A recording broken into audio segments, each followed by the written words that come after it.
రెహమున్నీసా మెహషబానా Rahimunnisa మెహషబీనా కాజలే best. And చాలా up and downs ఈ career మొత్తంలో ఎక్కడ కనిపించినా కాజల్ ఫ్యామిలీతోనే కనిపిస్తుంది. నేను ఇంత టైం స్పెండ్ చేస్తా మా ఆయనకి మా పాపకి ఇద్దరికి నేను టైం స్పెండ్ చేయట్లేదు అనే ఫీలింగే ఉంటుంది. 3 ఫ్రెండ్స్, వీళ్ళు నా లైఫ్లో ఒక బెస్ట్ ఫ్రెండ్స్ అనుకునే వాళ్ళు ఎవరున్నారు చెప్పండి బ్రదర్. ఎందుకు? నార్మల్గా అందరికీ ఇంట్రెస్ట్ ఉండి ఇండస్ట్రీకి వచ్చేవాళ్ళు వేరు, అనుకోకుండా ఆర్జే అయిపోవడం వేరు. మిర్రర్లో చూసుకొని అట్లా ఒకవేళ నేను యాంకర్ అయితే ఎట్లా మాట్లాడతాను అని మాట్లాడుకోవడం. అండ్ ఈ ఆర్జే టు విజే ఇప్పుడు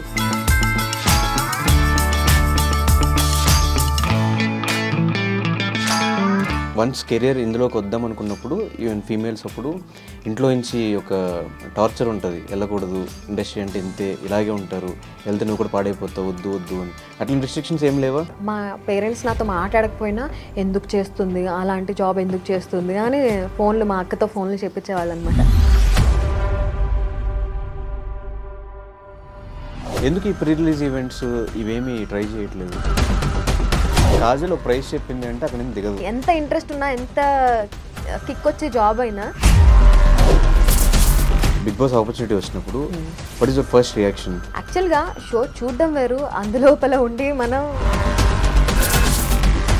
అంటే తెలుసుకుని వెళ్ళావా, ఇలాగ తెలిసిందా? అన్ని బిగ్ బాస్ సీజన్స్ చూసాను అని నేను ఒకవేళ చెప్పుకోకపోతే ఎవరికి పాయింట్ వచ్చేది కాదు. ఆల్మోస్ట్ ఒక 70% కాజల్ నెగిటివిటీ వచ్చింది. నన్ను తక్కువ చూపించి నా గురించి మాట్లాడుకుంటుంది ఎక్కువ చూపించడం వల్ల ఓకే ఇదే నిజమేమో అని అనుకున్నాను.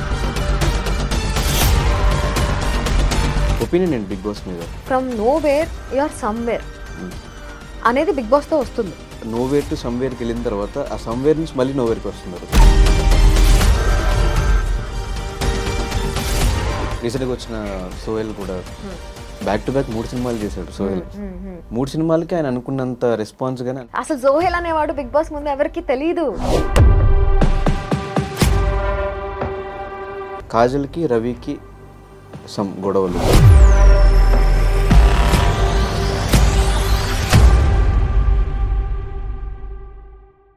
హాయ్ హలో నమస్తే, నేను మీ anchor Dhanush, welcome to iDream. ఈరోజు మనతో పట్టిన guest Bigg Boss fire brand RJ Kajal. తనతో మాట్లాడి మరెన్నో విషయాలు తెలుసుకునే ప్రయత్నం అయితే చేద్దాం. హాయ్ కాజల్. లాస్ట్లో తనతో మాట్లాడి మరెన్నో విషయాలు తెలుసుకునే ప్రయత్నం అయితే చేద్దాం నీ గురించి అని. ఆల్మోస్ట్ ఇప్పటి వరకు సీజన్ 5 తర్వాత మాక్సిమం ఇంటర్వ్యూస్ ఇస్తూ ఉన్నావు కదా, అంతకుముందు చాలా రేర్, 1 or 2 ఉన్నాయి. సీజన్ 5 తర్వాత నుంచి అందరు అడిగే క్వశ్చన్స్ బిగ్ బాస్ ఏంటి, బిగ్ బాస్ తర్వాత ఏంటి, ఫ్యామిలీ తర్వాత ఇవే అడిగారు తప్ప ప్రీవియస్ మనం 2007 నుంచి ఎవరు అడగలేదు. నాకు ఇప్పుడు ఈ ఇంటర్వ్యూలో మొత్తం 2007 నుంచి వాట్ ఈస్ యువర్ జర్నీ అని తెలుసుకున్నాను. దానికంటే ముందు నేను పేరు మర్చిపోయాను, రెహమున్నీసా మెహషబానా ఆర్జే కాజల్. అదే అదే అది కొంచెం రహీమున్నీసా మెహషబీనా. రహీమున్నీసా మెహషబీనా కాజలే బెస్ట్. అందుకే మార్చారు. అది ఏంటి ఆ స్టోరీ ఏంటి ఎవరికి తెలియదు, నాకు కూడా నిన్నే తెలిసింది ఈ మ్యాటర్. నేను యాక్చువల్లీ చాలా ఇంటర్వ్యూస్లో చెప్పాను. బేసికలీ అప్పట్లో మా ఎఫ్ఎంలో పనిచేసే మా బాస్ ఈ షబీనా అనే పేరు ఏదో పెప్పిగా లేదు, అప్పుడే కదా అప్పట్లోనే 2006 నుంచి ఎఫ్ఎంస్ రావడం స్టార్ట్ అయ్యాయి. అండ్ అందరూ చాలా ఘోరంగా వింటున్నారు, నైట్ పూట చెవుల్లో పెట్టుకుని వింటున్నారు, బస్సులో వెళ్ళినా బస్సు ఎఫ్ఎం ఉంటుంది, కార్లో వెళ్ళినా ఎఫ్ఎం. సో అప్పట్లో చాలా మంచి క్రేజ్ ఉండింది ఎఫ్ఎంకి. సో ఒక పెప్పీ నేమ్ ఉంటే బాగుంటుంది, షబీనా అనేది పెప్పీగా సౌండ్ చేయట్లేదు, పేరు మార్చుకోమని ఎప్పుడో చెప్పారు నేను ట్రైనింగ్ అవుతున్న రోజుల్లోనే. సో ఏం పేరు పెట్టుకుందామో ఆలోచిస్తున్నా కానీ ఫైనల్గా నాకు ఆన్ ఎయిర్ షో రంజాన్ రోజు చేసే ఆపర్చునిటీ వచ్చింది. So I'm going on air for the first time. So అప్పుడు పేరు మార్చుకో, ఏం డిసైడ్ చేసావు అంటే నాకు మైండ్ బ్లాంక్ అయిపోయింది, ఏం పెట్టుకోవాలి పేరు అని. అప్పుడు నాతో పాటు చేస్తున్న కోజాక్ తను ఆన్ గ్రౌండ్ ఉంటాడు, నేను స్టూడియోలో ఉంటాను అనమాట. తను అన్నాడు నా పేరు కమల్ కదా, సో కమల్కి కాజల్ అనే పేరు రైమింగ్లో ఉంది, సో కాజల్ అని పెట్టుకో అని అన్నాడు. నన్ను కూడా చిన్నప్పటి నుంచి కాజల్లా ఉన్నావు అనేవాళ్ళు కదా, సరే పెట్టుకుందాం అని పెట్టేసుకున్నా అంతే. అంటే కాజల్ అనే పేరు కాకుండా ఒక నిన్ను పెట్టుకోమంటే ఏం పెట్టుకుంటా అంటే ఒక షోకి ఒక పేరు పెట్టేసిన తర్వాత మళ్ళీ బయటకు వచ్చాక మళ్ళీ నీ పేరుతోనే పిలుస్తారు కదా అందరూ. ఈ కాజల్ అనేది ఎలా అలవాటు అయిపోయింది అని? అందరికీ రేడియోలో పిలిచి అలవాటు అయిపోయింది. ఇంకా నేను కాజల్, నా ఇంట్రొడక్షన్ కాజల్ అని ఇచ్చుకోవడం, అలా స్లోగా అలవాటు అయిన కొద్దీ అందరూ కాజల్ కాజల్ అని. కానీ ఇప్పటికీ నా చిన్నప్పటి ఫ్రెండ్స్ కానీ ఆర్ కాజల్ అని మార్చుకోక ముందు నన్ను షబ్బు షబీనా అని పిలిచే వాళ్ళందరూ అలానే పిలుస్తారు ఇప్పటికీ. ఫ్యామిలీ కూడా ఇప్పుడు అట్లాగే ఫ్యామిలీ పిలుస్తారు. కూడా షబ్బు అని నాకేం అర్థం కాక నిక్ నేమ్ ఏమో ఇది లేదు, అందరు షబ్బు అనే పిలుస్తారు. ఓకే, ఒకసారి 2007 ఆ టైంకి పోదాము. ఎట్లా స్టార్ట్ అయింది కెరియర్? కెరియర్ బేసికల్లీ విజయవాడ నుంచి హైదరాబాద్కి మా ఆయన విజయ్ కోసం ఇద్దరం అప్పుడే లవ్వా? అప్పుడే లవ్. సో సో అప్పుడు ఇద్దరం హైదరాబాద్ వచ్చేద్దామని డిసైడ్ అయ్యాము. ఇద్దరం హైదరాబాద్ వచ్చేసాము. ఇక్కడ నేను ఎంఎస్సి మైక్రోబయాలజీ చదివాను. జాబ్ చేద్దామని డిసైడ్ అయిన రోజుల్లో నా చదువుకు తగ్గ జాబ్ వచ్చింది. కానీ ఆ శాలరీ నంబర్ కానీ ఆ జాబ్ కానీ నాకు అసలు ఇంట్రెస్టింగ్గా అనిపించలేదు. పొద్దున్నుంచి సాయంత్రం వరకు ఒకటే చోట కూర్చొని ఆ స్ట్రీకులు వేసుకుంటూ కూర్చొని ఇంక్యుబేట్ చేసి ఇంతేనా నా జాబ్, అవి నోట్ చేసుకోవాలి, ఆ మెడిసిన్స్లో ఏమన్నా ఇన్ఫెక్షన్ కాదు అవి చెప్తా ఏంటి ఆ వర్డ్ గుర్తురావటం, మొత్తానికి చదువు మర్చిపోయాను నేను. సో ఉందో లేదో కంటామినేషన్ ఉందో లేదో చెక్ ఇదేనా నా జాబ్ అని నాకు నచ్చలేదు. అండ్ శాలరీ ఫిగర్ కూడా అస్సలు నచ్చలేదు అనమాట. అవి నాకు సరిపోవు, ఖచ్చితంగా సరిపోవు ఆ డబ్బులు. సో నేను నా వల్ల కాదు వచ్చి నేను ఇది చేయలేను అని చెప్పాను. అప్పుడే గుర్తొచ్చింది మా శ్రీకృష్ణ అన్నయ్య విజయవాడలో ఉన్నప్పుడు మేము సింగింగ్ కాంపిటీషన్స్కి వెళ్ళేవాళ్ళం. అన్నయ్య ఎఫ్ఎంలో పనిచేస్తున్నాడు కదా, సరే ఒకసారి అడిగి చూద్దామంటే అన్నయ్య కాల్ చేశాను. అన్నయ్య ఏమో అవుతున్నాయి ఆడిషన్స్, కానీ విజయవాడ ఎఫ్ఎంకి అప్పుడు విజయవాడ ఎఫ్ఎం పెట్టబోతున్నారు అనమాట, కొత్తగా ఎఫ్ఎంకి తీసుకుంటున్నారు అంటే సరే ఏదో ఒకటి వెళ్ళి ట్రై అయితే చేద్దాము అని చెప్పి వెళ్ళి ఆడిషన్ ఇచ్చేసాను. సెలెక్ట్ అయిపోయాను, కానీ విజయవాడ ఎఫ్ఎంకి సెలెక్ట్ అయ్యాను. నేను మళ్ళీ విజయవాడ వెళ్ళాలనుకోవట్లేదు. మా శోభన మ్యామ్ ఫుల్ సపోర్ట్ చేసేవాళ్ళు, నాకు చాలా ఇష్టం నేనంటే. నా స్టోరీ మొత్తం కూర్చొని విన్నారు, నీ లవ్ స్టోరీ ఏంటి అది ఇది అని. So full supportive. ఆవిడ ట్రై చేసి మొత్తానికి హైదరాబాద్లోనే ఉండేలాగా చేశారు. సో హైదరాబాద్ జాబ్ కంటిన్యూ చేసుకున్నాను. నా శాలరీ ఫిగర్ కూడా నాకు నచ్చింది. అదెంత ఇదెంత శాలరీ? ఫార్మస్యూటికల్ కంపెనీలో వచ్చిన జాబ్ అది. నాకు 2500 అది పర్ మంత్. 2007లో. అప్పటికి అది ఎక్కువేనా? చాలా తక్కువ, 2500. ఇక్కడ 10,000 FM లో. 2007లో 10,000 అంటే it's like good amount. Daily ఉండక్కర్లేదు, 1 hour షో డైలీ ఉండాలి అంటే లైక్ 2-3 hours పొద్దున సాయంత్రం వరకు ఉండాలి. షో ఏమో 1 hour 2 hour, సో 2-3 hours, కానీ పొద్దున సాయంత్రం వరకు ఇక్కడ కూడా ఉండాలి. సో నార్మల్గా అందరికీ ఇంట్రెస్ట్ ఉండి ఇండస్ట్రీకి వచ్చేవాళ్ళు వేరు, అనుకోకుండా ఆర్జే అయిపోవడం వేరు. ఏ ఎక్స్పీరియన్స్ లేకుండా ఎవరి ఐడియా ఇది ఆర్జేగా నేను చేయగలుగుతాను అని ఎప్పుడు అనిపించింది? అంటే చిన్నప్పటి నుంచి నాకు మా ఫ్రెండ్స్ అందరూ చెప్పేవాళ్ళు నీ వాయిస్ బాగుంది అని. నేను కూడా ప్రాంక్ కాల్స్ చేస్తూ ఉండేదాన్ని అందరికి. వాళ్ళు కూడా ఎవరెవరో స్ట్రేంజర్స్ కూడా మీ వాయిస్ చాలా బాగుందండి, ఓకే వాయిస్ బాగుంటే సరిపోతుంది అని అనుకునే థాట్ ప్రాసెస్ అప్పట్లో. వాయిస్ బాగుంటుంది ఆర్జే అయిపోవచ్చు అని అనుకున్నాను నేను. ఆర్జేస్ ఎవరిదన్నా షోస్ విన్నా ఆర్ ఎప్పుడన్నా యాంకర్స్ టీవీలో వచ్చే యాంకర్స్ షోస్ చూసినా I can do a better job అనిపించేది. సో అప్పుడు మిర్రర్లో చూసుకొని అట్లా ఒకవేళ నేను యాంకర్ని అయితే ఎట్లా మాట్లాడతాను అని మాట్లాడుకోవడం. సో అవన్నీ ఉన్నాయి కాబట్టి బ్యాక్ ఆఫ్ ద మైండ్ అన్నయ్య చేస్తున్నాడు కాబట్టి వెళ్దాము ట్రై చేద్దాము అని అనిపించింది. అండ్ ఆర్జే టు విజే ఎప్పుడు కన్వర్ట్ అయింది? ఇంకా వన్స్ ఎంటర్టైన్మెంట్ ఫీల్డ్లో అడుగు పెట్టిన తర్వాత నాకు అన్ని ఫీల్డ్స్లో 24 క్రాఫ్ట్స్లో అడుగు పెట్టేయాలి అని అనిపించింది. Movie language 24 crafts, but entertainment నేను చేయగలిగిన వాటిలో అన్నిట్లో నేను చేయాలి అని అనిపించింది. ఆర్జే తర్వాత డబ్బింగ్ ఆర్టిస్ట్ అవ్వాలి అని అనుకున్నా. ఒక్క సినిమాలో సిల్వర్ స్క్రీన్ పైన నా వాయిస్ వింటే చాలు అని అనుకున్నా. సో అక్కడి నుంచి I started dubbing artist career. చాలా మూవీస్కి డబ్బింగ్ చెప్పాను. బావా, మరో చరిత్ర, సావిత్రి, అవును 1, అవును 2, లడ్డు బాబు, పూర్ణకి, హీరోయిన్స్కి చాలా మందికి చెప్పాను. అట్లా చెప్పుకుంటూ ఓకే డబ్బింగ్ ఆర్టిస్ట్ కోరిక తిరిగిపోయింది, ఇప్పుడు విజే అవుదాము. విజే అవ్వడానికి కొంచెం చాలా ఇయర్స్ టైం తీసుకున్నాను. 2011లో మా ఆయనకి కార్ సర్ప్రైజ్ గిఫ్ట్ ఇచ్చాను అనమాట. గోల్డ్ మొత్తం తీసుకెళ్ళి తాకట్టు పెట్టేసి డౌన్ పేమెంట్ కోసం కట్టేసి ఓకే ఇప్పుడు డబ్బులు సంపాదించాలి, ఏం చేయాలి, ఇంకేమైనా ఎక్స్ట్రా కెరియర్ ఉండాలి, ఓకే విజే ఏం చేయొచ్చు కదా అని అప్పుడు కరెంట్ కాజల్ షో అని ఒక కొత్త షో స్టార్ట్ చేశారు ఒక టీవీ ఛానల్ వాళ్ళు. అక్కడి నుంచి నేను విజే కెరియర్ స్టార్ట్ చేశాను ఇన్ 2012. బట్ అది కూడా ఎక్కువ రోజులు చేయలే. ఆ ఛానల్ ఈ ఛానల్ చిన్న చిన్న ఛానల్స్లో చాలా షోసే చేశాను. బట్ 2015లో ఈటీవీ ప్లస్ మస్త్ టైం పాస్ అనే షో చేశాను. ఇంకా దాని తర్వాత బచ్చగాడివిరా. అదే సో అట్లా విజయ్ కెరియర్ స్టార్ట్ అయింది. అంటే చాలామంది వన్స్ కెరియర్ ఇందులోకి వద్దాం అనుకున్నప్పుడు ఈవెన్ ఫీమేల్స్ అప్పుడు ఇంట్లో నుంచి ఒక టార్చర్ ఉంటుంది, వెళ్ళకూడదు, ఇండస్ట్రీ అంటే ఇంతే, ఇలాగే ఉంటారు, వెళ్తే నువ్వు కూడా పాడైపోతావు, వద్దు వద్దు అని. అట్లా రిస్ట్రిక్షన్స్ ఏం లేవా? అండ్ దట్ ముస్లిమ్స్ ఫ్యామిలీస్ నుంచి ఇంకా ఎక్కువ ఉంటాయి, సో కనిపించకూడదు అంటారు బయట జనాలకి. కరెక్ట్. నేను ఆర్జేయింగ్ స్టార్ట్ చేసినప్పుడే మా పేరెంట్స్ నాతో మాట్లాడకపోయినా ఎందుకు చేస్తుంది, అలాంటి జాబ్ ఎందుకు చేస్తుంది అని ఫోన్లు, మా అక్కతో ఫోన్లు చెప్పించేవాళ్ళు అనమాట. ఇందులో ఏముంది, నేను కనిపించను కదా, జస్ట్ వినిపించడమే కదా అని అప్పట్లో చెప్పేదాన్ని. ఇంకా స్లోగా ఓకే చూస్తున్నారు, నేను కూడా I'm happy in this career, I'm happy with my life, మా ఆయనతో హ్యాపీగా ఉన్నాను, సో ఇంకేం కావాలి అని చెప్పి ఇంకా they also did not stop me anywhere. ఇంకా మా ఆయన అయితే ఫుల్ సపోర్టివ్, నీకు నచ్చింది చేయంటారు. అప్పుడప్పుడు చెప్తాడు ఇది చేయొద్దు అది చేయొద్దు. ఒక్కసారి నేను డిసైడ్ అయ్యానంటే ఆర్ వన్ సైడ్, నేను వెళ్తాను చేస్తానంటే చేస్తాను, మొండిగా కూర్చుంటే ఓకే ఇది మొండికి కూర్చుంది ఇంకా వదిలేయాలి దీన్ని అని వదిలేస్తాడు. స్టార్టింగ్ నుంచి ఆయన సపోర్ట్ అయితే ఫుల్గా ఉంటుంది ఇప్పటికీ. అండ్ ఆల్మోస్ట్ ఒక 17-18 years అవుతుంది కదా ఇండస్ట్రీలో. ఈ మధ్యలో ఎంతో మంది వచ్చారు, ఎంతో మంది పోయారు, టీవీలో సినిమాల్లో అక్కడ ఇక్కడ.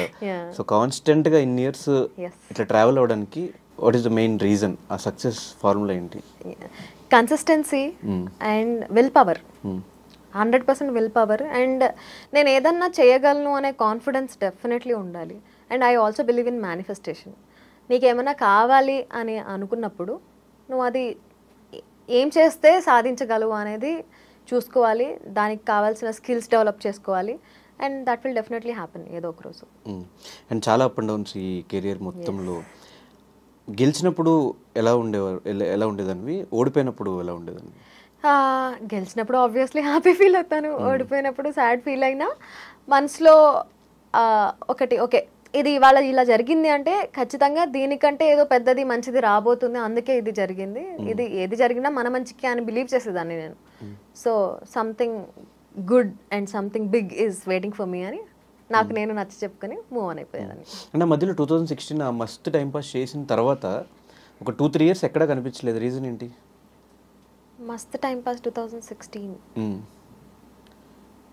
17, 18, 19, 20 కోవిడ్ పోయినా 21 వరకు అసలు బిగ్ బాస్ లో మళ్ళీ చూసేవారు కాజల్ ఎక్కడుందో ఏమైపోయిందో ఎక్కడ కనిపించలే. అరకొర అప్పుడప్పుడు యూట్యూబ్ లో ఇంటర్వ్యూస్ అవి చేస్తా ఉండేవి. ఈ 4-5 years ఎలా గడిచిపోయింది? I was last somewhere. ఇప్పుడు నువ్వు చెప్పగానే నాకు ఒక్కసారి ఇట్లా స్ట్రింక్ అయింది నాకు హార్ట్. ఎందుకు నేను అంత ఖాళీగా ఉన్నాను, నేను ఎప్పుడు ఖాళీగా ఉండనే అనే థాట్ ప్రాసెస్ వెళ్తుంది. బట్ 2017, 18, 19, 20 వరకు కూడా I was happy with my life. నేను private anchoring, emceeing, corporate shows and all అవి నేను కాన్స్టెంట్గా ఎప్పుడు చేస్తూ ఉంటాను. బట్ ఒక ప్లాట్ఫామ్ పైన, ఒక టీవీ ఛానల్లో, పాపులర్ ప్లాట్ఫామ్ పైన కనిపించలేదు. But I was content with my life and I was happy with what I was doing and I was earning good. So నాకు ఎప్పుడు గ్యాప్ తీసుకున్నట్టయితే అనిపించలేదు. డబ్బింగ్స్ చెప్పుకునేదాన్ని. సో ఆ వర్క్ అంతా it was going on. Main stream ఎందుకు break పడిపోయిందని, ఒక successful career వెళ్తున్నప్పుడు మధ్యలో అంత బ్రేక్ ఎందుకు వచ్చేసింది? 2017 తర్వాత ఏమో మరి ఆపర్చునిటీస్ ఏం రాలా. మీరు చేసిన షో కూడా హిట్ అయింది. అవును, మస్త్ టైం పాస్ తర్వాత నాకు ఆపర్చునిటీస్ ఏం రాలేదు, నేను కూడా ఏం ట్రై చేయలేదు. ఆ తర్వాత ఓకే డబ్బింగ్స్ చెప్పుకుంటున్నా, ఎంజాయ్ చేస్తున్నా లైఫ్. నా బెస్ట్ ఫ్రెండ్ లిప్సికా ఉంది కదా, సో మేమిద్దరం ఈవెంట్స్ ఎక్కువ చేసేవాళ్ళము అండ్ ట్రిప్స్కి వెళ్ళేవాళ్ళం బాగా. సో ఫ్రెండ్షిప్లో ఫుల్ బిజీ ఉండే నేను ఆ ఇయర్స్ అన్నీ కూడా. 2019 కోవిడ్ వచ్చేసింది అండ్ 2019 కోవిడ్ వచ్చిన తర్వాత అప్పుడు ఇట్ షుక్ మీ, ఏం చేస్తున్నాను, వాట్ ఐమ్ ఐ డూయింగ్ అని. So what I'm I doing, ఏం చేస్తున్నాను, ఏం చెయ్యాలి అనే ఆలోచనలు వచ్చినప్పుడు Vijay gave me this idea of YouTube channel పెట్టుకోవచ్చు కదా నువ్వు, ఇంత టాలెంట్ ఉంచుకొని నువ్వు ఎందుకు ఇట్లా వేస్ట్ చేస్తున్నావు అని అంటే ఓకే సరే అని అప్పుడు తను నాకు ఒక రింగ్ లైట్ కొనిచ్చాడు అనమాట. నేను అక్కడి నుంచి స్టార్ట్ చేశాను మళ్ళీ. ఓకే యూట్యూబ్లో ఏమైనా చెయ్యాలి అని చెప్పి బిగ్ బాస్ సీజన్ 4 నడుస్తుంది అప్పట్లో. రివ్యూస్ స్టార్ట్ చేశాను. రివ్యూస్ చేసుకుంటూ అది కూడా రివ్యూస్ చాలా డిఫరెంట్గా ప్లాన్ చేశాను. నాకు నైట్ అంతా నిద్ర ఉండేది కాదు. నా షో అయిన తర్వాత షో చూసినప్పుడు పాయింట్స్ రాసుకొని మళ్ళీ 4 గెటప్స్ క్యారెక్టర్స్ వేసుకొని అవి పంచులు పేలేలాగా షూట్ నేనే చేసుకొని, ఆ రింగ్ లైట్ పెట్టుకుని నేనే షూట్ చేసుకుని, నేనే ఎడిట్ చేసుకుని, నేనే అప్లోడ్ చేసి మార్నింగ్ 5-6కి అలా పడుకునేదాన్ని. సో అప్పుడే నేను బిగ్ బాస్కి వెళ్ళాలి అన్న థాట్ వచ్చిందనమాట. అండ్ నా మేనిఫెస్టేషన్ వర్క్డ్ అవుట్ అండ్ నాకు 2020లో వచ్చింది ఆఫర్. 21లో వెళ్ళాను. 2021 లోపు నేను I was doing YouTube, main stream YouTube channel start చేశాను. RJ Kajal, crazy talks with Kajal అని షో స్టార్ట్ చేశాను. అందులో బిజీగా ఉండే, అది కూడా మంచిగా వెళ్ళింది, చాలా బాగా చేశాను. దాని తర్వాత బిగ్ బాస్కి వెళ్ళాను. బిగ్ బాస్ నుంచి వెళ్ళొచ్చిన తర్వాత మళ్ళీ సీజన్ 2 స్టార్ట్ చేశా. ఇప్పుడు మళ్ళీ ఒక బ్రేక్ తీసుకున్నా. ఆ బ్రేక్ తర్వాత ఇప్పుడు మళ్ళీ సీజన్ 3 స్టార్ట్ చేయబోతున్నా. And before Kajal financial state కి ఆఫ్టర్ బిగ్ బాస్ తర్వాత ఇప్పుడున్న ఫైనాన్షియల్ స్టేట్ కి హ్యూజ్ డిఫరెన్స్ ఉంది. 100%. ఎందుకంటే ఇప్పుడు బిఫోర్ బిగ్ బాస్ నేను ఒక ఈవెంట్ కి ఒక సర్టెన్ అమౌంట్ నేను చార్జ్ చేస్తుంటే, ఆఫ్టర్ బిగ్ బాస్ ఆ అమౌంట్ కి 3 times ఎక్కువ చార్జ్ చేస్తున్నాను. So obviously there is a huge leap, huge shift. కాబట్టి ఇప్పుడు now I'm earning good and I'm satisfied. అంటే చాలా మంది కెరియర్స్ ఇండస్ట్రీలో కొంతవరకే వాళ్ళ హవా కొంతవరకే నడుస్తుంది. కొన్ని రోజుల తర్వాత వాళ్ళు ఫేడ్ అవుట్ అయిపోతారు, మళ్ళీ వెతుక్కోవాలి. సో ఆ పరంగా ఏమైనా ప్లాన్స్ కానీ ఏమైనా చేసుకున్నారా? అయ్యా, డెఫినెట్లీ ప్లాన్స్ అయితే ఉన్నాయి. కానీ ప్లాన్స్ అన్నీ వర్కౌట్ అయ్యాక అవి చెప్పుకుంటే బాగుంటుంది. I'm someone who believes in okay చెప్పుకుంటే పనులు అవ్వవు, అందుకే చెప్పుకోను. సో బిగ్ బాస్ ఆపర్చునిటీ వచ్చినప్పుడు what is your first reaction? అంటే అప్పటివరకు సీజన్ చూసి దాని రివ్యూస్ చెప్పుకుంటూ, అండ్ బిగ్ బాస్ అంటే చాలా ఇష్టం అని సీజన్ 5 చూసినందుకు అర్థమైపోతుంది. ప్రీవియస్గా హిందీ, తెలుగు అన్ని లాంగ్వేజ్ బిగ్ బాస్ సీజన్స్ అన్ని చూసి వచ్చినట్టు అనిపించింది. ఏ టాస్క్ ఎలా ఆడాలి, ఎక్కడ ఏం మాట్లాడాలి, ఏంటి మొత్తం ప్లాన్ చేసుకుని వచ్చినట్టు అనిపించింది. ఆ బిగ్ బాస్ జర్నీ అంతా ఎలా అనిపించింది? బిగ్ బాస్ ఫస్ట్ వచ్చిన తర్వాత నా రియాక్షన్ వాస్, ఒక పువ్వు ఇట్లా బ్లూమ్ అవుతుంది కదా, so my heart Bloom like that. Wow, my God, yes I did it, finally I got this opportunity అని చాలా హ్యాపీ ఫీల్ అయ్యా. ఫస్ట్ మా ఆయనకు చెప్పా, తర్వాత మా అక్కకి చెప్పా. ఫస్ట్ మా ఆయన రియాక్షన్ అయితే, వద్దు, వెళ్ళొద్దు, మంచిది కాదు, నెగిటివిటీ అవసరం మనకి, అది ఇది. సరే ఓకే, నువ్వు ఒప్పుకోకపోతే నేను బిగ్ బాస్ షోకి వెళ్ళి నాకు కంటెంట్ ఇస్తున్నావు నువ్వు. మా ఆయన ఒప్పుకోలేదు, అయినా వచ్చాను అని చెప్పుకుంటాను నేను. అంటే అమ్మ తల్లి నీకో దండం అని చెప్పి ఒప్పుకున్నాడు. బిగ్ బాస్ సీజన్ నేను హౌస్ లోపలికి వెళ్ళినప్పుడు అందరికీ ఇదొక, ఇప్పుడు నువ్వు ఎలా అయితే షో చూసాను, ప్లాన్ చేసుకొని వచ్చాను అని అందరికీ అదే ఫీలింగ్ ఉండింది. కానీ యాక్చువల్గా షో చూడడం వేరు, అందులోపల ఉండి మనం యాక్ట్ చేయడం వేరు. ఎందుకంటే అక్కడ యాక్టింగ్ ఏమి ఉండదు, రియాక్షనే ఉంటుంది. నీ ఏ పర్సనాలిటీ అయితే ఉందో, కోర్ పర్సనాలిటీ, అదే బయటికి వస్తుంది. నువ్వు ఒక 1-2 days ఏమైనా యాక్టింగ్ చేయగలవేమో, కానీ నీ core personality after few days అది బయటకు వచ్చేస్తుంది. సో నేను అక్కడ ఏం టాస్క్లు ఆడినా ఆర్ ఎలా ఉన్నా, దట్ వాజ్ ద రియల్ మీ. అలాంటి సిచ్యువేషన్స్లో నేను అలానే రియాక్ట్ చేస్తాను అండ్ అలానే ఉన్నాను. సో అది ప్లానింగ్ వర్కౌట్ అవ్వదు బిగ్ బాస్లో. కానీ ఎస్, బిగ్ బాస్ నుంచి వచ్చేసిన తర్వాత అనిపించింది నాకు, కొంతమంది కొన్ని స్ట్రాటజీస్తో వచ్చారు, నేను గేమ్ ప్లాన్ స్ట్రాటజీ వేసుకోలేదే అని ఫీల్ అయ్యాను. Because I was going with the flow, just ఫ్లోలో వెళ్ళిపోయాను. బీట్ మై ఒకళ్ళిద్దరు కనిపిస్తే ఓకే, మొత్తం మీరు ఎవరు ఉన్న కండిషన్స్ 15 మందికి అదే పాయింట్. ఈమె కాజల్ షో చూసి వచ్చింది, షో చూసి ఆడుతుంది, తనకి ఎట్లా ఉండాలి, ఎలా మాట్లాడాలి, ఏం చేయాలి, every minute pin to pin తనకు తెలుసు.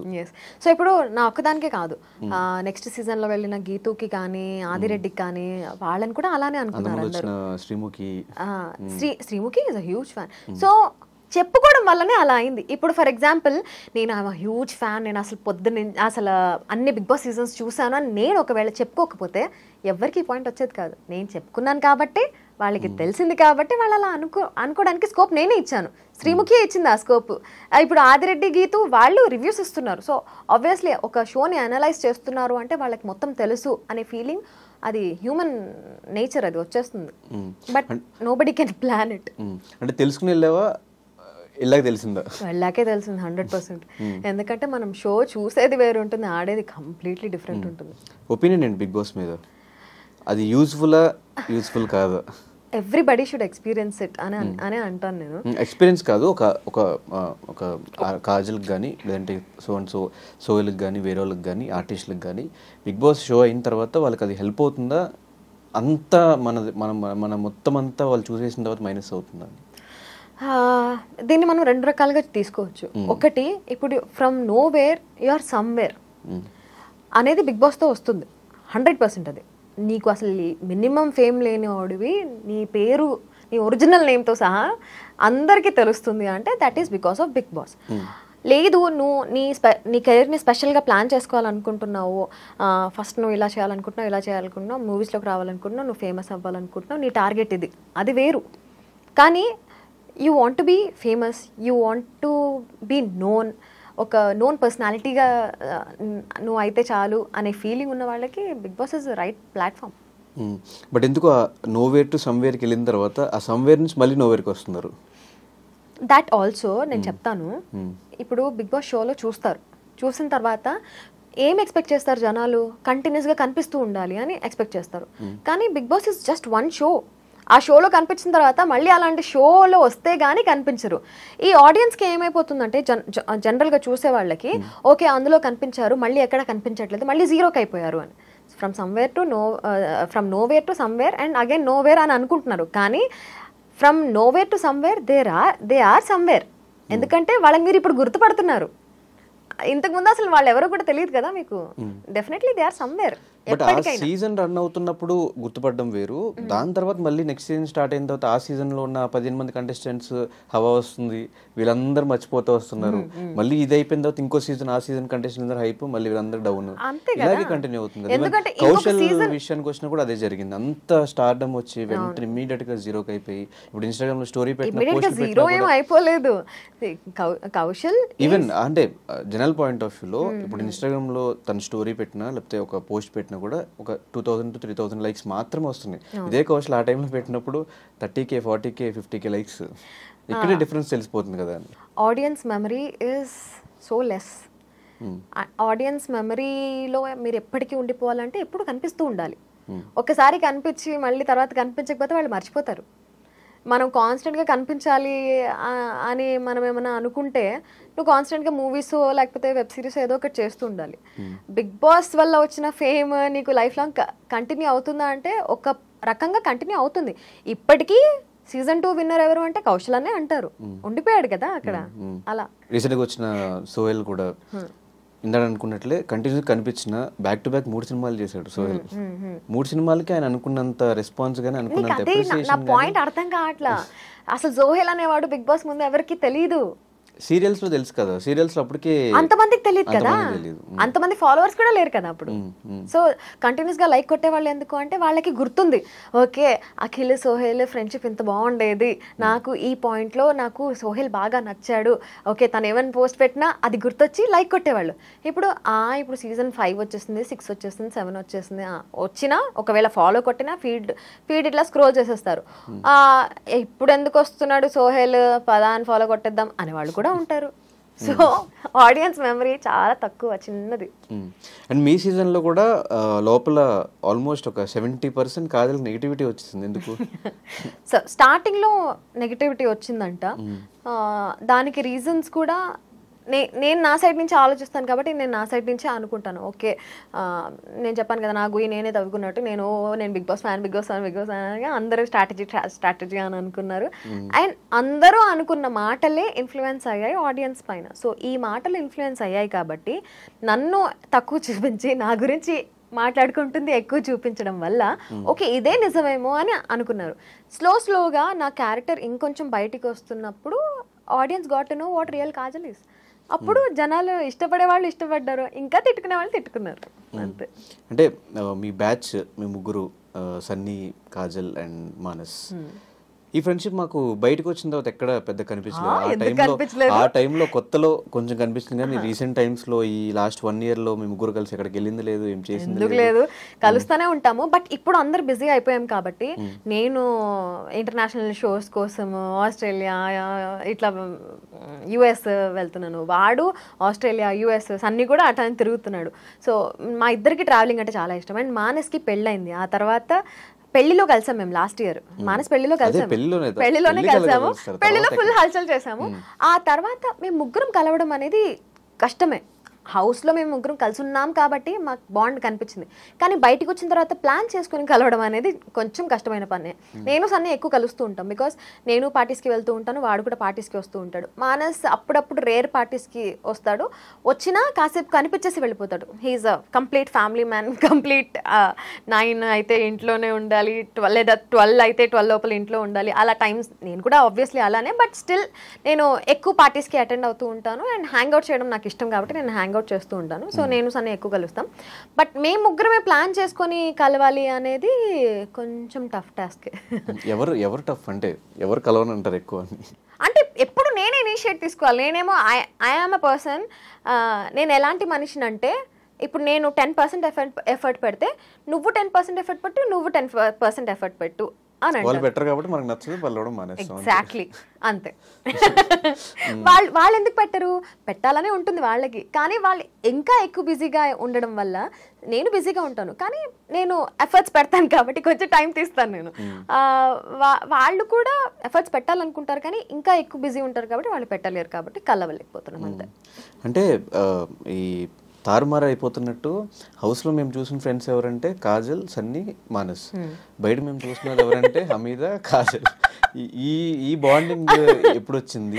లోపలది కరెక్టా, మేము బయట చూస్తున్నది కరెక్టా? అరే గుర్తులేదా హమీదా నేను ఎంత క్లోజ్ ఉండేవాళ్ళము? హౌస్ లో మాకు అంత చూపించలేదు, మీ ట్రైన్ చూపించారు. నా జర్నీలో love you to Bigg Boss అని నేను ఇద్దరం గొడుగులు పెట్టి, ఓకే ఎప్పుడైనా చిన్న చిన్న మూమెంట్స్ ఉంటాయి కానీ ఫ్రెండ్షిప్ కంప్లీట్ చూపించలేదు మాకు. సో ఆ మూమెంట్స్ చూపించారు. But Hamida used to share a lot with me. మొత్తం అన్ని డే మొత్తం జరిగిందంతా కూడా మేము అట్లా వాక్ చేసుకుంటూ తిరుగుతూ మాట్లాడుకునేవాళ్ళం. ఇంకా సిరితోటి నాకు అంత అవకాశం దొరకలేదు, కానీ Hamida used to talk a lot. చాలా ట్రస్ట్ చేసింది నన్ను. ఒకే ఒక్క పాయింట్లో హమీదా ఆ టాస్క్లో, తన ఎలిమినేట్ అయిపోయే వీక్ ముందు టాస్క్లో తను నాకు వర్స్ట్ పర్ఫార్మర్ కూడా ఇచ్చింది. ఆ టాస్క్లో తన నమ్మకాన్ని నేను వమ్ము చేశాను అనే ఫీలింగ్ వచ్చి తనకి నచ్చలేదు. Because she is a very loyal person. చిన్న పప్పి లాంటిది అది. ఎంత కుక్క విశ్వాసంగా ఎట్లా ఉంటుందో అది కూడా షీఈస్ ఎగ్జాక్ట్లీ ద సేమ్. అంత విశ్వాసంగా ఉంటుంది అనమాట. కానీ కొంచెం నేను ఆ విశ్వాసంని బ్రేక్ చేస్తున్నాను అన్న ఫీలింగ్ వచ్చిందంటే తను she will be broke. So అట్లా ఆ ఒక్క టాస్క్ వల్ల అండ్ ఎలిమినేట్ అయిపోవడం వల్ల మా ఇద్దరికి మళ్ళీ మాట్లాడుకునే ఛాన్స్ రాలా. And that continued Bigg Boss నుంచి బయటకు వచ్చిన తర్వాత కూడా. ఏంటి 1.5 year వరకు మేము ఎప్పుడు మాట్లాడుకోలే.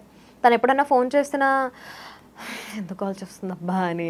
అండ్ లిటరల్లీ మానస్ ఎంగేజ్మెంట్కి వెళ్ళేటప్పుడు మానస్ కాల్ చేసి, అరే హమీదా కూడా వస్తుంది అంటే సన్నీతో నేను, అరే హమీదా ఎందుకు వస్తుందిరా ఇప్పుడు మాతో పాటు హ్యాపీగా మన ఇద్దరం వెళ్ళేవాళ్ళం కదా అని అనుకున్నా. తర్వాత వచ్చింది, కూర్చుంది ఫ్లైట్లో, పక్కన కూర్చుంది. We started talking and it never ended. ఇంకా అప్పటి నుంచి ఉన్న మనస్పర్ధలన్నీ క్లియర్ చేసుకొని ఇంకా ఇద్దరం వీ స్టార్టెడ్ అగైన్. అదే ఆమె ఫేవరెట్స్ లిస్ట్ లో కూడా కాజల్ ఉంటుంది. ఎవరి ఫేవరెట్? Hamida favourite list. నా ఫేవరెట్స్ లిస్ట్ లో కూడా ఉంటుందా? బాగానే కలిసిపోయారు అయితే. బాగా కలిసిపోయారు మొత్తాన్ని బిగ్ బాస్ విడగొట్టే మీరు కలిసిపోయారు. సో రీసెంట్ గా మీకు ఒక గిఫ్ట్ కూడా ఇచ్చాము బర్త్డేకి. తన చాలా ఇష్టమైన క్యాట్ అనమాట, యాపిల్ అనే క్యాట్. 8 years old. అది చనిపోయింది అది. అండ్ తను చనిపోయినప్పుడు దుబాయ్లో ఉండింది. ఎట్లా ఏడ్చిందంటే లిటరలీ హాస్పిటలైజ్ అయిపోయింది తను. దాన్ని చూసి నాకు చాలా బాధ అనిపించింది. అకేషన్ ఏం లేకపోయినా వెళ్ళి గిఫ్ట్ ఇచ్చేద్దామని డిసైడ్ అయిపోయాను నేను. తర్వాత గుర్తొచ్చింది, ఓకే June 3rd బర్త్డే ఉంది కదా, సరే ఇచ్చేద్దాము గిఫ్ట్ అని చెప్పి అప్పుడు ప్లాన్ చేసి గిఫ్ట్ ఇచ్చాను. She felt so happy. Every day snaps పంపిస్తుంది, ఎవరిని తెచ్చిచ్చావరా నువ్వు, సేమ్ యాపిల్ లానే బిహేవ్ చేస్తున్నాడు అని చెప్పి. సో ఈ మీ సీజన్ కంటెస్టెంట్స్లో ఇంకెవరితో టచ్లో ఉన్నావు? ఇంకెవరితో సేమ్ హమీదా టైప్లో మాట్లాడకుండా వదిలేయడమా? సో మాట్లాడడం అయితే శ్రీతో ఫుల్ క్లోజ్ అయిపోయా. శ్రీహాన్ బిగ్ బాస్కి వెళ్ళినప్పుడు సీజన్ 6లో తను she started talking to me. అప్పుడు ఫుల్ క్లోజ్ అయిపోయాము. ఇప్పుడైతే లిటరల్లీ కొట్టుకుంటారు, బయట ఎవరు జనాలు కాదు హౌస్ లో మీ అందరికీ తెలుసు నాకు సిరి అంటే చాలా ఇష్టము. హౌస్ లో కూడా నేను చాలాసార్లు చెప్పాను నాకు చాలా ఇష్టం ఆ పిల్ల అంటే. I use to admire her lot. ఏడ్చిన ఏంట్రా ఇంత క్యూట్ గా ఉంటుంది అనుకునే టైప్ అనమాట. బయటకు వచ్చిన తర్వాత తను ఎపిసోడ్స్ చూడలేదు, but she knows that I love her so much అని. సో ఇంకా షీ కుడెంట్ డినై ఇట్. నా ప్యూర్ లవ్ని తను యాక్సెప్ట్ చేసి షీ స్టార్టెడ్ టాకింగ్. అండ్ ఇప్పుడు మేమిద్దరం కూడా full we literally know all our dark secrets too. అట్లా మాట్లాడుకుంటాం అనమాట నేను సిరి. షన్నుతో టచ్ లో ఉన్నావా లేదా? షన్నుతో లేను టచ్లో. మీ సీజన్ ఎవరిని అడిగినా కూడా లేదు లేను లేను అంటే ఆయన ఉండడం మీరు షన్ను ఉన్నాడు కాబట్టి. ఎందుకంటే అది చెప్తున్నాను కదా, ఇప్పుడు మనం 10% ఎఫర్ట్ పెడితే వాళ్ళు కూడా 10% ఎఫర్ట్ పెట్టాలి. నేను ఇప్పటికీ మాట్లాడతాడేమో, కానీ ప్రతిసారి నేనే ఎందుకు మాట్లాడాలి అనే చిన్న ఉంటుంది కదా, అందుకే మాట్లాడను అంతే. అండ్ ఆ మధ్యలో నేను విన్నది అంటే బిగ్ బాస్ కంటే ముందు నుంచే కాజల్కి రవికి సమ్ గొడవలా? కాజల్కి రవికి బిగ్ బాస్ ముందు ఫుల్ ఫ్రెండ్షిప్. బక్రీద్ కి బిర్యానీ తీసుకెళ్లి ఇచ్చేదాన్ని నేను. బిగ్ బాస్ తర్వాత ఫైట్ అయింది, బిగ్ బాస్ లో ఫైట్ అయింది, దాని తర్వాత నుంచి కంటిన్యూ, దాని తర్వాత మళ్ళీ మన నార్మల్ అయిపోయాం. మళ్ళీ ఇప్పుడు మంచిగానే మాట్లాడుకుంటున్నాం. దేనికి ఆ గొడవలు స్టార్ట్ అయినవి అంటే బయట నుంచి అంత ఫ్రెండ్స్ అయ్యి ఉండి లోపలికి వెళ్ళి ట్రస్ట్ ఇష్యూస్ హౌస్ లోపల. నేనేంటి, I'm a person who believes that నువ్వు ఫ్రెండ్ అయితే నువ్వు ఫస్ట్ వచ్చి నాకు చెప్పాలి, నువ్వు ఇట్లా చేస్తున్నావు, నువ్వు ఇట్లా చెయ్యకు, ఆర్ నీ గురించి ఇలా వాళ్ళు అలా మాట్లాడుకుంటున్నారు అని చెప్పి. కానీ హౌస్ లోపల బిగ్ బాస్కి వెళ్ళే ముందు కూడా క్వారంటైన్లో కూడా మేమిద్దరం మాట్లాడుకున్నాం, అరే మంచి ఫ్రెండ్స్గా ఉందాంరా మన ఇద్దరం, అసలు ఫుల్ ఫ్రెండ్షిప్ అంటే ఇదే, దోస్తువేరా దోస్తులా ఉందాంరా మన ఇద్దరం అని డిసైడ్ అయ్యాం మేమిద్దరం. కట్ చేస్తే హౌస్ లోపలికి వెళ్ళిన తర్వాత షన్ను వచ్చి చెప్పాడు, లోబో నిన్ను తిట్టుకుంటున్నాడు, నువ్వు లోబోతో కొంచెం జాగ్రత్తగా ఉండు అని. సరియు వచ్చి చెప్పింది, అరే లోబోతో కొంచెం జాగ్రత్తరా, లోబో తిట్టుకుంటున్నాడురా నువ్వు నిన్ను అని. రవి కదా వచ్చి చెప్పాలి, షన్ను నాకు తెలీదు, సరియు నాకు తెలీదు, రవి కదా వచ్చి చెప్పాలి. రవి ఒక్కడే నాకు బాగా క్లోజ్ బయట. ఎంత చిన్నదానికి గొడవలు వేసుకున్నారు. అరే this is huge for me, this is very huge for me. So వాళ్ళు చెప్పకుండా నువ్వు ఫ్రెండ్ అన్నోడి నువ్వు చెప్పకుండా వాళ్ళు చెప్పారు అంటే, లేదు లోబో ఎప్పుడు అలా బిహేవ్ చేయలేదు అంటాడు, నువ్వు మళ్ళీ ఆన్ టాప్ ఆఫ్ ఇట్ అబద్ధం చెప్తున్నావు, అది ఇంకా నచ్చలేదు నాకు. సో అట్లా గొడవలు అట్లా అట్లా అట్లా పెద్దవయ్యి హౌస్ లోపల రచ్చరచ్చయ్యాయి అనమాట. So Kajal commercial non commercial? 100% commercial అని చెప్పను నేను. కమర్షియల్ ఉండాల్సిన చోట కమర్షియల్ ఉంటా, నాన్ కమర్షియల్ ఉండాల్సిన చోట నాన్ కమర్షియల్ ఉంటా. అంటే రవి పక్కా commercial, anchor Ravi. What you mean by పక్కా కమర్షియల్ చెప్పు? అంటే పేమెంట్స్ విషయంలో చాలా స్ట్రాంగ్ ఉంటారని ఒకటి, ఫ్రీగా ఏది చేయరని ఒకటి, ఈవెన్ ఫ్రెండ్స్ అయినా కూడా, ఫ్రెండ్స్ అయితే చేస్తాం కదా, ఫ్రెండ్స్ ఆఫ్ కోర్స్ చేస్తాం, నేను కూడా ఫ్రీగా చేస్తాను ఫ్రెండ్స్ అయితే. అందుకే అడుగుతున్నా కమర్షియల్ నాన్ కమర్షియల్? లేదు, కమర్షియల్ ఉంటాను నేను కూడా 100%. ఎందుకంటే నా టైమ్ నా ఎఫర్ట్స్ నేను పెడుతున్నాను అంటే. నువ్వు ఫ్రీగా, నేను ఒక చిన్న ఎగ్జాంపుల్ చెప్తాను. మా పాప ప్రాజెక్ట్ కోసము పిజ్జా బాక్సెస్ ఉంటాయి కదా, అది ఖాళీ పిజ్జా బాక్స్ కావాలి అని చెప్పింది. సరే ఏదో ఒక పిజ్జా హౌస్కి వెళ్ళి అడిగితే ఇస్తారు కదా అంటే, సరే అని చెప్పి వెళ్ళి ఒక ఫేమస్ బ్రాండ్ దగ్గరికి వెళ్ళి అడిగింది. అడిగితే ఆ బాక్స్ ఫ్రీగా ఇవ్వనన్నారు. అంటే సరే ఇంకొక పిజ్జా హౌస్ ఉంది కదా దానికి వెళ్దామని చెప్పి అక్కడికి తీసుకెళ్ళా. అక్కడికి వెళ్తే అక్కడ ఫ్రీగా ఇచ్చారు. అప్పుడు ఏమని తెలుసా వచ్చి, ఐ థింక్ ఈ పిజ్జా హౌస్ వాళ్ళకి బిజినెస్ లేదు కదా అందుకే ఫ్రీగా ఇచ్చేసారు, ఆ పిజ్జా హౌస్ వాళ్ళు ఫుల్ బిజీ కదా అందుకే వాళ్ళు ఫ్రీగా ఇవ్వలేదు. సో అక్కడే ఈ చిన్న ఎగ్జాంపుల్తోనే నీకు అర్థమైపోతుంది, నీ వాల్యూ నువ్వు ఉంచుకోవాలి అంటే నువ్వు ఏది ఫ్రీగా చేయకూడదు. అక్కడే నువ్వు ఫ్రీగా చేసావంటే నీ వాల్యూ టప్పుమని పడిపోతుంది. సో నా వాల్యూ నిన్ను దించుకోవాలనుకోవట్లేదు కాబట్టి నేను ఏది ఫ్రీగా చేయను. అండ్ ఎక్కడ కనిపించినా కాజల్ ఫ్యామిలీతోనే కనిపిస్తుంది. రెస్టారెంట్కి వచ్చిన, పార్టీకి వచ్చిన, ఇక్కడికి వచ్చిన మ్యాక్సిమం 90% హస్బెండ్తో పిల్లలతోనే ఉంటుంది. ఈ ఫ్యామిలీ టైం ఎలా ఎంజాయ్ చేస్తాను? నేను చాలా ఎంజాయ్ చేస్తాను నా ఫ్యామిలీ టైం. నేను ఇంత టైం స్పెండ్ చేసినా మా ఆయనకి మా పాపకి ఇద్దరికి నేను టైం స్పెండ్ చేయట్లేదు అనే ఫీలింగే ఉంటుంది. బికాస్ నేను ఫోన్లో కూడా ఫ్రెండ్స్తో బాగా టైం స్పెండ్ చేస్తాను. And I love spending time with friends also with family. అంటే నా మనసుకి బాగా దగ్గర ఉన్న వాళ్ళతో నాకు టైం స్పెండ్ చేయడం చాలా ఇష్టం. సో అన్ని మేనేజ్ చేసుకుంటా, అందరినీ బాగా మేనేజ్ చేస్తా. ఎట్లా మీ love story? Inter religion marriage. ఎలా ఒప్పించావు, ఏం జరిగింది అసలు స్టోరీ? స్టార్టింగ్ లో బాగా గొడవలు అయ్యాయి మా ఇంట్లో కూడా. ఎవరు అసలు, నాకు ఈ డౌట్ ఎప్పటి నుంచో ఉంది. నార్మల్ గా మనం మాట్లాడుకుంటున్నప్పుడు అంటే రెగ్యులర్ గా ఎవరి గురించి మాట్లాడుకున్నా, ఇండస్ట్రీలో ఎవరిని చూసినా కూడా ఆమెకేంట్రా కోటీశ్వరం చేసుకుంది, అరే వాళ్ళ ఆయన ఫుల్ సెటిల్డ్ అందుకే చేసుకుందేమో, ఇట్లా రెగ్యులర్ మన కమెంట్స్ కూడా అవే వస్తూ ఉంటాయి. అరే వాడు రిచ్ రా అందుకే చేసుకుందేమో, ఇట్లా కమెంట్స్ వస్తూ ఉంటాయి కదా. నీ లైఫ్ లో ఇలా జరిగిందా, లేకపోతే ఇద్దరు స్ట్రగుల్ అవుతూ ఎదిగారా? అఫ్ కోర్స్ ఇద్దరం స్ట్రగుల్ అవుతూనే ఎదిగాము. మేమిద్దరం when we started loving each other, నేను స్టూడెంట్ని, విజయ్ వాళ్ళ డాడ్ వాళ్ళ బిజినెస్ దాంట్లో he was doing a job విజయవాడలోనే. అంటే లిటరలీ వాళ్ళ బిజినెస్, డాడ్ బిజినెస్లో హెల్ప్ చేస్తున్నట్టు. సో ఇద్దరం వీ వర్ నోవేర్.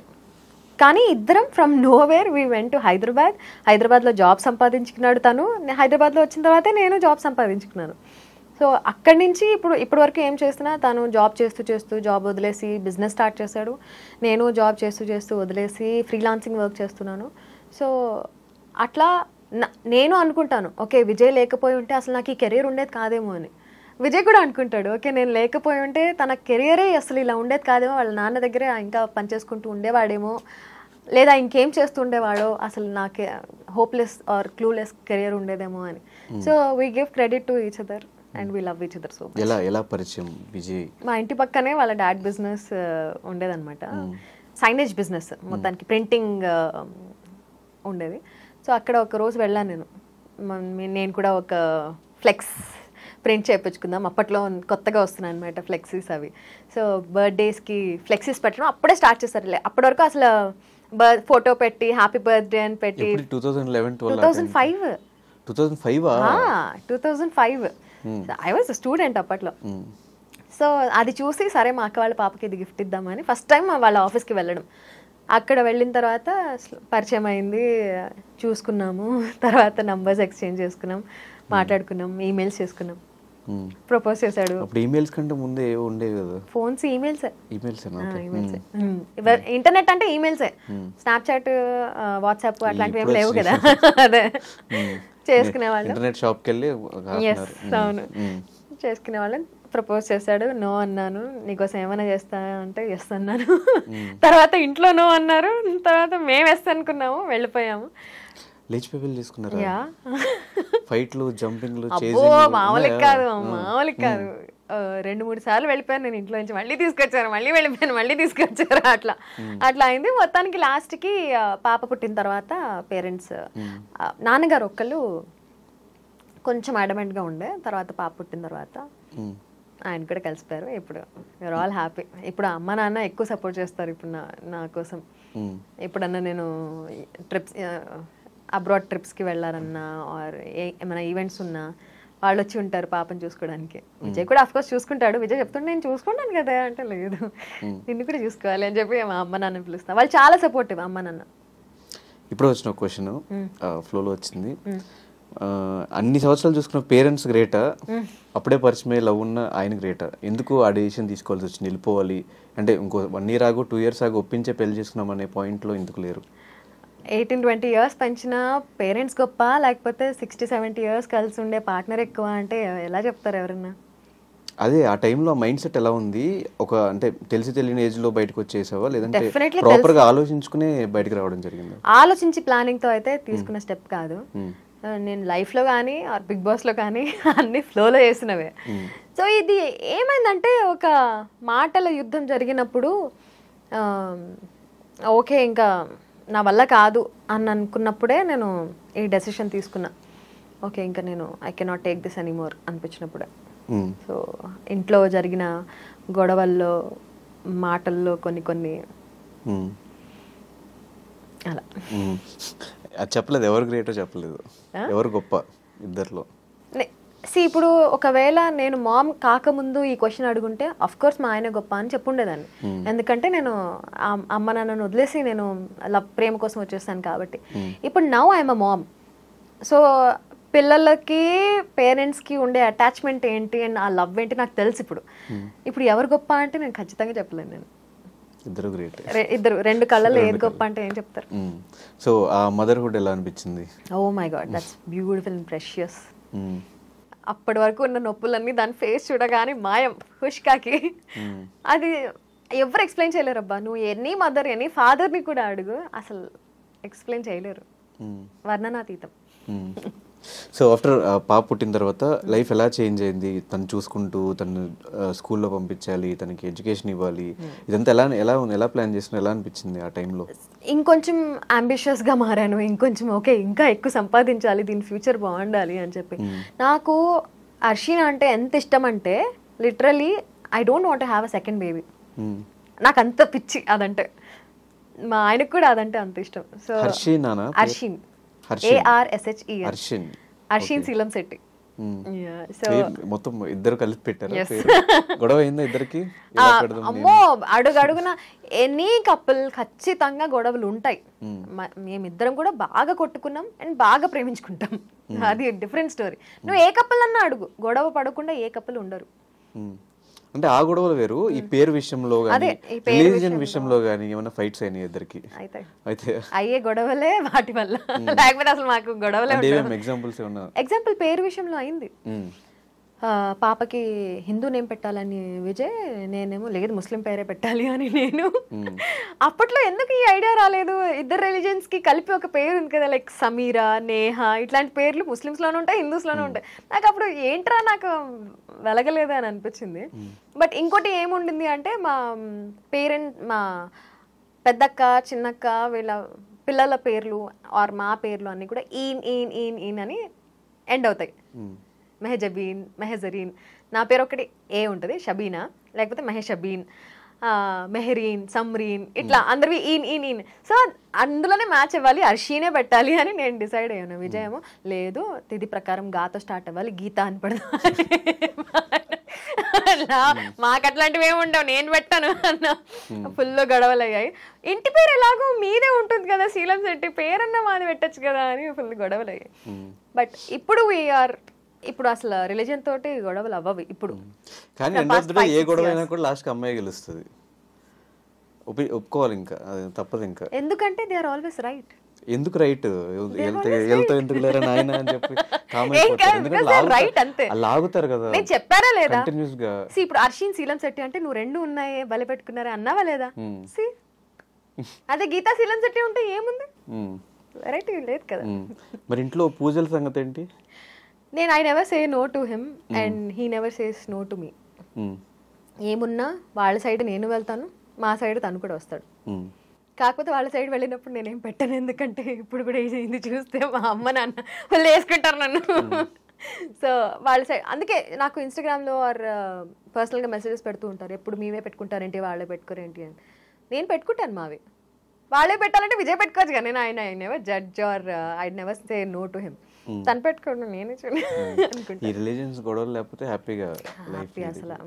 సో ఒకప్పుడు బిగ్ బాస్ ముందు కాజల్కి ఉండింది ఏంటి, లేనిది ఏంటి, ఇప్పుడు ఉండింది ఏంటి?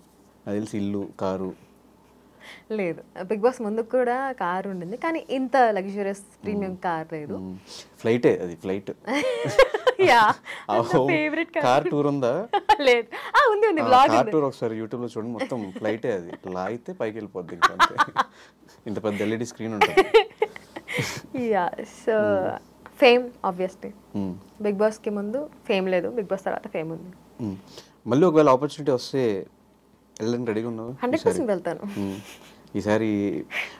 చేసిన తప్పులు చేయకుండా. హౌస్ లో కొంచెం నెగిటివ్ అనిపించిన, బయటకు వచ్చాక కాజల్ స్వీట్, ఆ ఫీలింగ్ వచ్చింది. ఈవెన్ చాలా మంది కలిసిన వాళ్ళు కూడా చెప్పే ఉంటారు.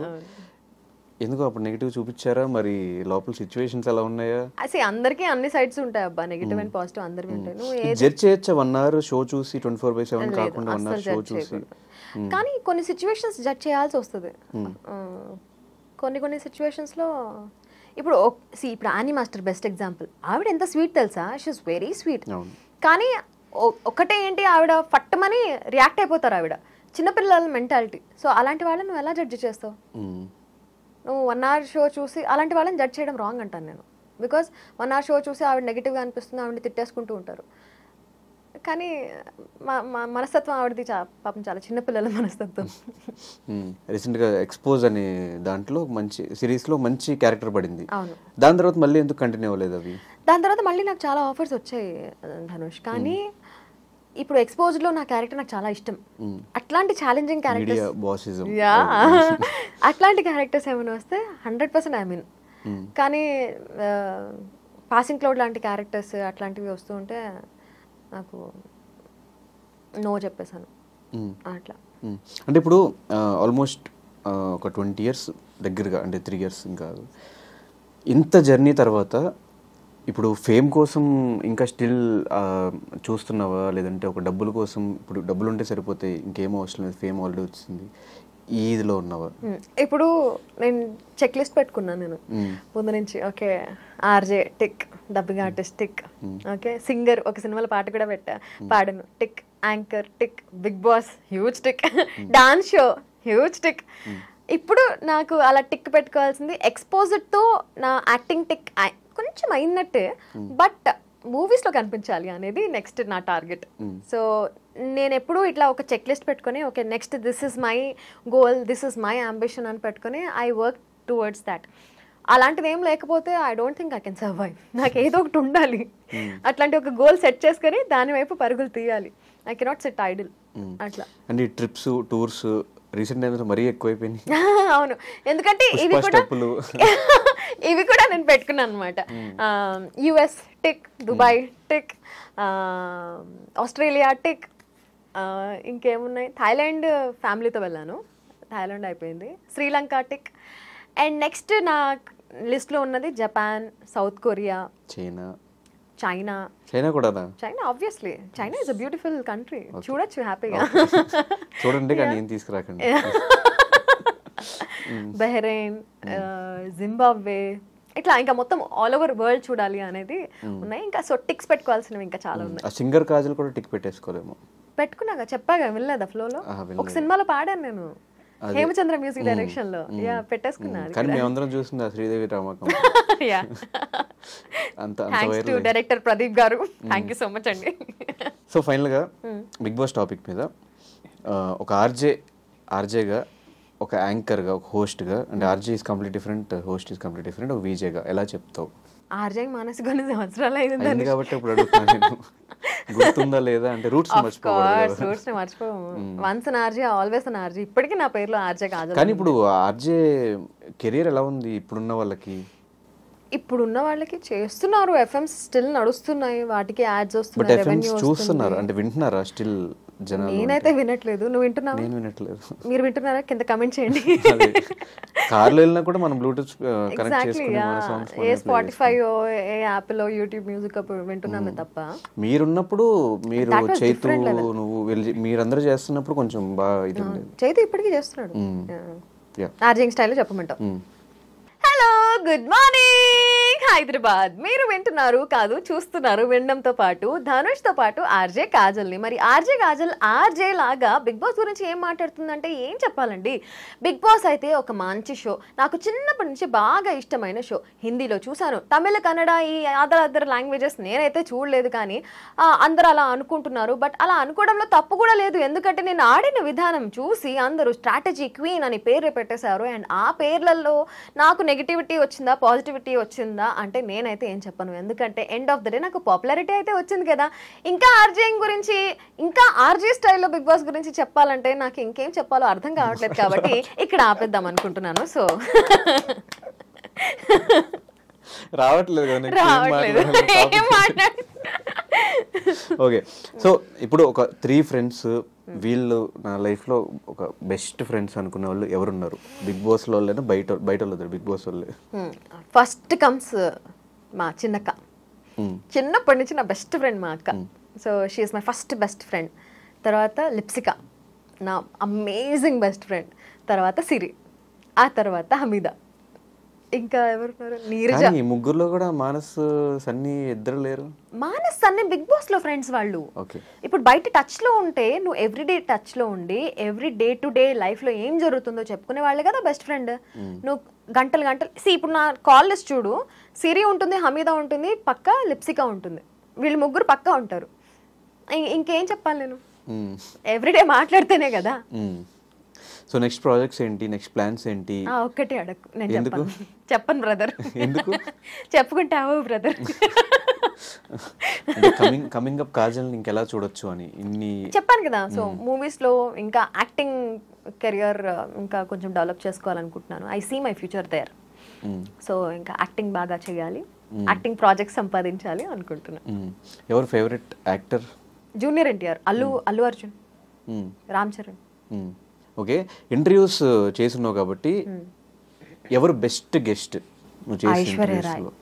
ఓ my God, she is so sweet. ఎంత స్వీట్ అంటే మిస్ వరల్డ్ అన్ని ఇండస్ట్రీస్లో పనిచేసింది, ఇంటర్నేషనల్గా కూడా వర్క్ చేస్తుంది. బట్ అస్సలు ఎంత డౌన్ టు ఎర్త్ అంటే she treated me so well and she's just the best. Aishwarya Rai ఎప్పటికీ మర్చిపోలేను.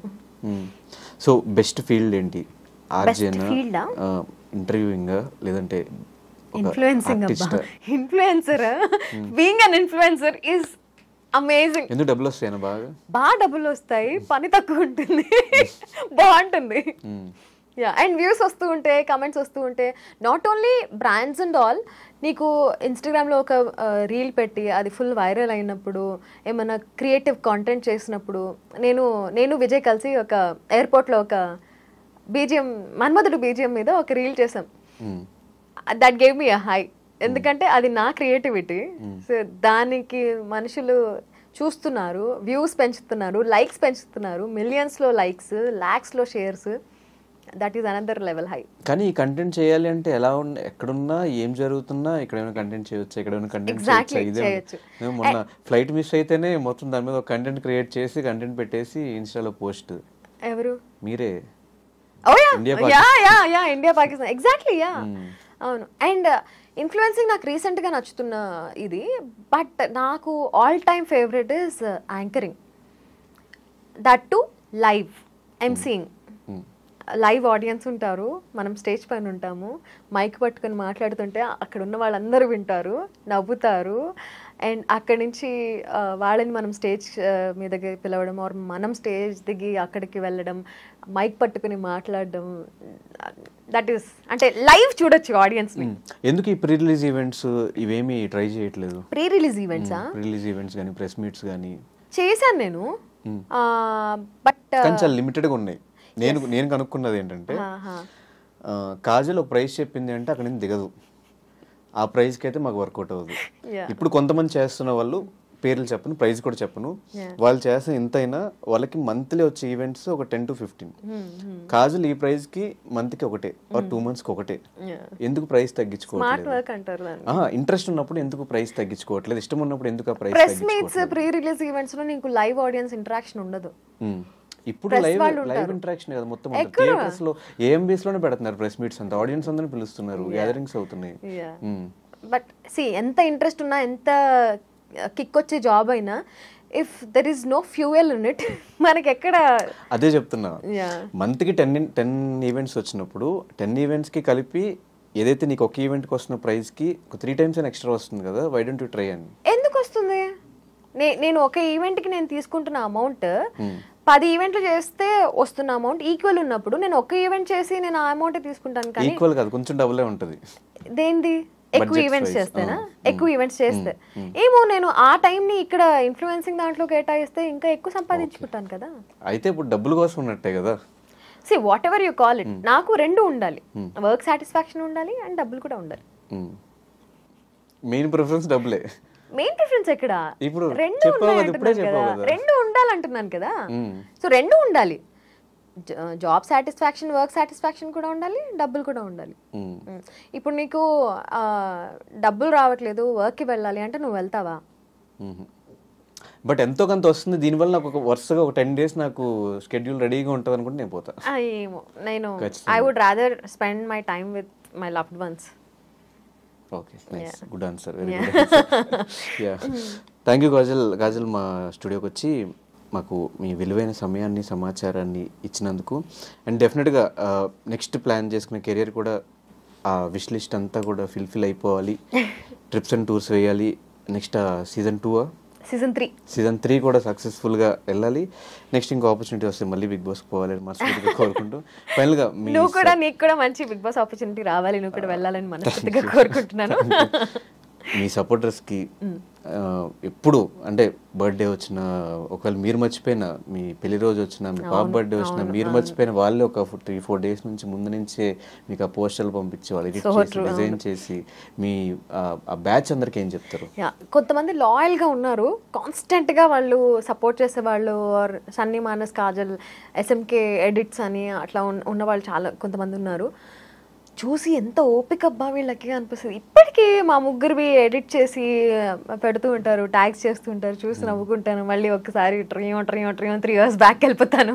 So thank you so much అందరికీ. నేను ఇంతకు మించి నేను ఏం చెప్పలేను. Thank you so much from the bottom of my heart. మీ టైంని నా కోసం స్పెండ్ చేస్తూ నన్ను ఇంత